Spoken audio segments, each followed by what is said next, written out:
নারায়ণগঞ্জের বিভিন্ন সড়ক, শিক্ষা প্রতিষ্ঠান, দেয়াল ও গুরুত্বপূর্ণ স্থাপনায় এখনও রয়েছে ২৪শে জুলাই অভ্যুত্থানের গ্রাফিতি।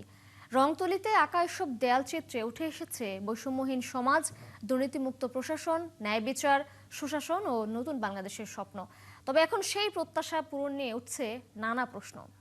হাবিবুর রহমানের তথ্য ছবিতে প্রতিবেদন। নারায়ণগঞ্জ শহরে চাষারা, ২ নম্বর রেলগেট, দেওভোগ, খানপুর, ফতুল্লা, সিদ্ধিরগঞ্জ সহ বিভিন্ন এলাকায় এখনও দেখা যায় আন্দোলনের সময় আঁকা গ্রাফিতি। কোথাও কোথাও সেগুলো অক্ষত রয়েছে, কোথাও আবার নতুন রঙের প্রলেপে কিছুটা মুছে গেছে। রংতুলিতে আঁকা এসব দেয়াল চিত্রে রয়েছে বৈষম্যহীন সমাজ, দুর্নীতিমুক্ত প্রশাসন, ন্যায় বিচার, সুশাসন এবং নতুন বাংলাদেশ গড়ার স্বপ্ন। কিন্তু তা কতটুকু বাস্তবায়ন হয়েছে সে নিয়ে উঠেছে প্রশ্ন।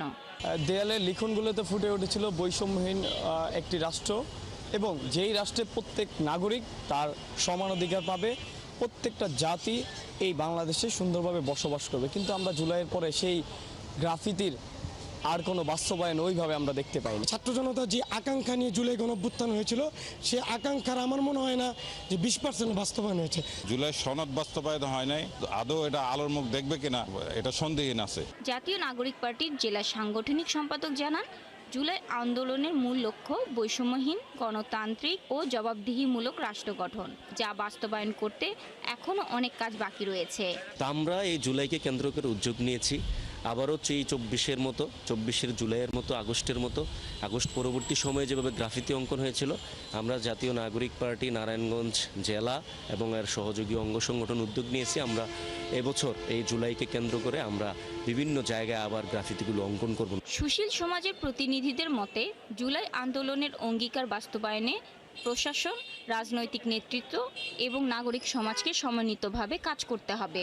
2 বছর যেতে না যেতেই সে গ্রাফিতিগুলি যেমন মলিন হয়ে যাচ্ছে, তেমনি সেই আকাঙ্ক্ষাগুলিও কেন যেন বিস্তৃত হয়ে যাচ্ছে। প্রত্যাশা করি নতুন বাংলাদেশের যে স্বপ্ন আমাদের শিক্ষার্থী জনতা, শ্রমিকরা দেখেছিল, সেই স্বপ্ন বাস্তবায়নের পথে আমাদের এই সরকার হাঁটবেন। নগরবাসীর মতে, আন্দোলনের পর প্রশাসনিক কিছু পরিবর্তন এবং নাগরিক সেবা উন্নয়নে উদ্যোগ নেওয়া হয়। তবে জলাবদ্ধতা, তীব্র যানজট, দখল, পরিবেশ দূষণ, নাগরিক ভোগান্তি, কর্মসংস্থান সংকট রয়েছে আগের মতোই।